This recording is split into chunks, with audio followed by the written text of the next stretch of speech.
লেভেলের যে সংস্কৃতি, সেটা বিকাশে আমাদের নিরন্তর কাজ করে যাচ্ছে। আমাদের মাননীয় প্রধানমন্ত্রী নরেন্দ্র মোদীজি বারবার বলেছেন, ভারতের আত্মা হচ্ছে তার সংস্কৃতিতে, তার ভাষা এবং তার ঐতিহ্য। সুতরাং আমাদের ভারতের সংস্কৃতি, ভারতের ভাষা, ভারতের ঐতিহ্যকে আমাদেরকে আঁকড়ে ধরেই আমাদের এক ভারত শ্রেষ্ঠ ভারত গঠন করার যে স্বপ্ন, সেটাকে আমাদেরকে পরিপূর্ণ করতে হবে। সুতরাং এক ভারত শ্রেষ্ঠ ভারত এর ভাবনাকে সামনে রেখে আজ আমাদের দেশের বিভিন্ন প্রকার আমাদের যে বিবিধ ভাষা, আমাদের সাহিত্য, আমাদের লোকসংস্কৃতি এবং শিল্পকলাকে এক নতুন ভাবে সেখানে তুলে ধরা হচ্ছে। আমাদের জাতীয় শিক্ষা নীতিতেও সেটাকে নিয়ে আসা হয়েছে এবং জাতীয় শিক্ষা নীতি 2020 তাতে ভারতীয় ভাষা, ভারতীয় সাহিত্য, ভারতীয় সাংস্কৃতিক যে শিক্ষা, সেই শিক্ষাকে কিন্তু বিশেষ গুরুত্ব দেওয়া হয়েছে। আমাদের রাজ্য সরকারও সাহিত্য এবং সংস্কৃতির বিকাশে গুরুত্বপূর্ণ ভূমিকা পালন করছে। আজ এখানে যেমন তথ্য সংস্কৃতি দপ্তরের উদ্যোগে আজকে এই অনুষ্ঠান আয়োজন হচ্ছে, ঠিক সেই রকম আজকে সারা রাজ্যে প্রত্যেকটা মহকুমা স্তরেও কাজী নজরুল ইসলামকে তার জীবনী থেকে প্রেরণা এবং প্রেরিত করার জন্য যুব সমাজের উদ্দেশ্যে বিভিন্ন প্রকার অনুষ্ঠানের আজ সমস্ত মহকুমা স্তরে আজকে আয়োজন করা হয়েছে। আমাদের সরকার বিভিন্ন সাহিত্য উৎসব, সাংস্কৃতিক উৎসব, গ্রন্থ মেলা, কবি সম্মেলন, নাট্য উৎসব, লোকশিল্পীদের সহায়তা, ছাত্রছাত্রীদের সাংস্কৃতিক প্রতিযোগিতা, এই সবের মাধ্যমে নতুন প্রজন্মকে সংস্কৃতির সঙ্গে যুক্ত রাখার যে প্রচেষ্টা, সেই প্রচেষ্টা অব্যাহত রাখছে নিরন্তর। উচ্চশিক্ষা দপ্তরের পক্ষ থেকেও আমরা কলেজ এবং বিদ্যালয়গুলিতে বিভিন্ন ধরনের সাহিত্য চর্চা, নাট্য চর্চা, সঙ্গীত এবং যে সৃজনশীল কর্মকাণ্ড, সেগুলোকে আমরা উৎসাহিত করার চেষ্টা করছি। কারণ আমরা বিশ্বাস করি, কিংবা আমাদের জাতীয় শিক্ষানীতি তো সেগুলোকে বারবার উল্লেখ করা হয়েছে যে কেবল ডিগ্রি অর্জনে আমাদের শিক্ষার উদ্দেশ্য নয়, একজন পূর্ণাঙ্গ মানুষ, সচেতন এবং মানবিক মানুষ গড়ে তোলাই হচ্ছে আমাদের প্রকৃত শিক্ষা। তো সুতরাং একজন পূর্ণাঙ্গ, সচেতন ও মানবিক মানুষ গড়ে তোলার জন্য আমাদের সাহিত্য চর্চা, আমাদের সংস্কৃতির চর্চা, আমাদের ভাষা, আমাদের ঐতিহ্য, তার উপর দিয়েই সেটা সম্পন্ন হতে পারে। সে কারণে আমরা শিক্ষা ব্যবস্থার মধ্যেও সেটাকে নিয়ে আসা হয়েছে, অধিক প্রাধান্য দেওয়া হয়েছে। আমরা জানি যে আজকের দিনে আমরা আর্টিফিশিয়াল ইন্টেলিজেন্সের যুগ, ডিজিটাল প্রযুক্তি আজকের দিনে যতই উন্নত হোক না কেন, মানবিক যে মূল্যবোধ, সেই মানবিক মূল্যবোধের বিকল্প কিছু হতে পারে না। সুতরাং সেই মানবিক মূল্যবোধ আমাদের সাহিত্য চর্চা, সংস্কৃতি চর্চা, ঐতিহ্য এবং পরম্পরার মধ্য দিয়েই কিন্তু সেটা গড়ে উঠতে পারে। আর এই মানবিক মূল্যবোধের সবচেয়ে বড় উৎস হচ্ছে আমাদের সাহিত্য, আমাদের সংস্কৃতি। কবি নজরুল ইসলাম তার সাহিত্য কর্মের মাধ্যমে সবচেয়ে বেশি যেটা উল্লেখ করেছেন, একদিকে নারীর স্বাধীনতা এবং সম্পূর্ণ নারীর স্বাধীনতা এবং তাদের অধিকার এবং সমাজের মূল ধারায় তাদেরকে সমান অধিকার দেওয়ার জন্য আমাদের সরকার নারী শক্তি বন্ধন অধিনিয়ম বিল সেটাকেও পাস করাতে চেয়েছিলেন, যাতে আগামী বিধানসভা এবং লোকসভাতে আমাদের মায়েদের, বোনীদের 33% আসন আগামী 2029 সালের মধ্যে সেটাকে আগেই তার নিশ্চিত করা যায়, কিন্তু আপনারা জানেন বিরোধী দলের বাধার কারণে গত সেশনে সেটাকে পাশ হতে পারেনি। যে নারী মুক্তি এবং নারী স্বাধীনতার কথা কবি কাজী নজরুল ইসলাম বলে গেছেন, আমরা পূর্ণাঙ্গভাবে আমাদের রাজ্য সরকার এবং কেন্দ্র সরকার তার আদর্শে আদর্শায়িত হয়ে সেটাকে প্রতিফলন করার, বাস্তবে প্রতিফলন করার সেটাকে চেষ্টা করছি। উনি সাম্যের কথা বলেছেন। আমাদের সরকারের মূল কথা হলো সবকা সাথ সবকা বিকাশ, সবকা বিশ্বাস সবকা প্রয়াস। সেটাও আমাদের সরকার বাস্তবে প্রতিফলন করার চেষ্টা করছে।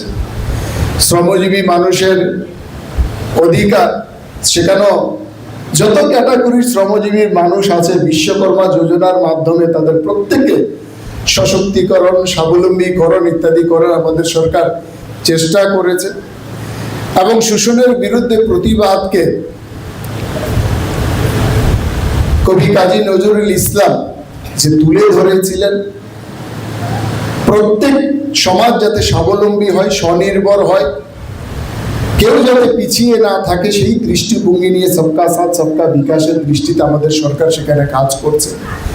কবি কাজী নজরুল ইসলামের তার বিদ্রোহী, তার সাম্যবাদী, দারিদ্র এবং কারারের লৌহ কপাট, এই প্রতিটি যে রচনা, আমরা জানি এই রচনাগুলি আজও আমাদের সমাজকে আলো দেখায়।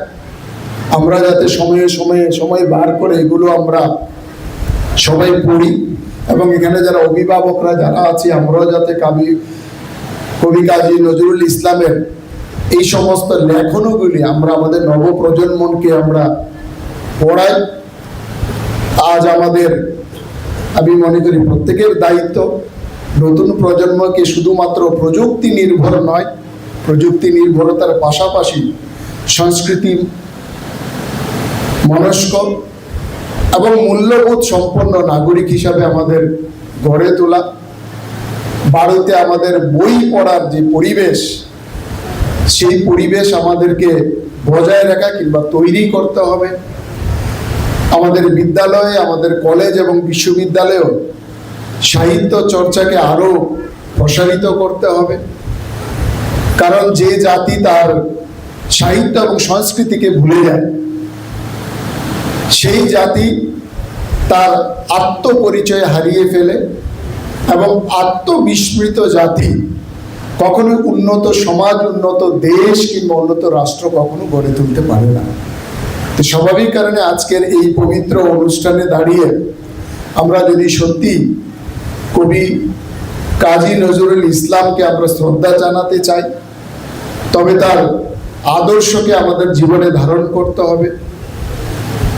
যেখানে অন্যায়, সে অন্যায়ের বিরুদ্ধে উনি যেরকম প্রতিবাদ জানিয়েছেন, আমাদেরকে সে সমস্ত অন্যায়ের বিরুদ্ধে আমাদেরকে রুখে দাঁড়াতে হবে। মানুষের প্রতি যে অগাধ ভালোবাসা ওনার ছিল, সেই ভালোবাসা, সাম্যের চেতনা এবং সৃষ্টিশীলতার যে সাধনা উনি করেছিলেন, সেগুলোকে আমাদের প্রত্যেককে হৃদয়ঙ্গম আমাদেরকে করতে হবে। আসুন আমরা সবাই মিলে আজকের এই দিনে আমরা প্রতিজ্ঞা করি যে প্রযুক্তির সঙ্গে সাহিত্যকে, আধুনিকতার সঙ্গে মানবতাকে এবং উন্নয়নের সঙ্গে সংস্কৃতিকে সমান গুরুত্ব দিয়ে আমরা এক সমৃদ্ধ, এক প্রগতিশীল এবং এক মানবিক সমাজ গড়ে তুলব। শেষে কবির অমর বাণী স্মরণ করে আমি আমার বক্তব্য এখানে শেষ করছি। আমাদের যে শিল্প, আমাদের যে সাহিত্য এবং এই ধরনের যে সংস্কৃতি, সেটা বিকাশে আমাদের নিরন্তর কাজ করে যাচ্ছে। আমাদের মাননীয় প্রধানমন্ত্রী নরেন্দ্র মোদীজি বারবার বলেছেন, ভারতের আত্মা হচ্ছে তার সংস্কৃতিতে, তার ভাষায় এবং তার ঐতিহ্যে। সুতরাং আমাদের ভারতের সংস্কৃতি, ভারতের ভাষা, ভারতের ঐতিহ্যকে আমাদেরকে আঁকড়ে ধরেই আমাদের এক ভারত শ্রেষ্ঠ ভারত গঠন করার যে স্বপ্ন, সেটাকে আমাদেরকে পরিপূর্ণ করতে হবে।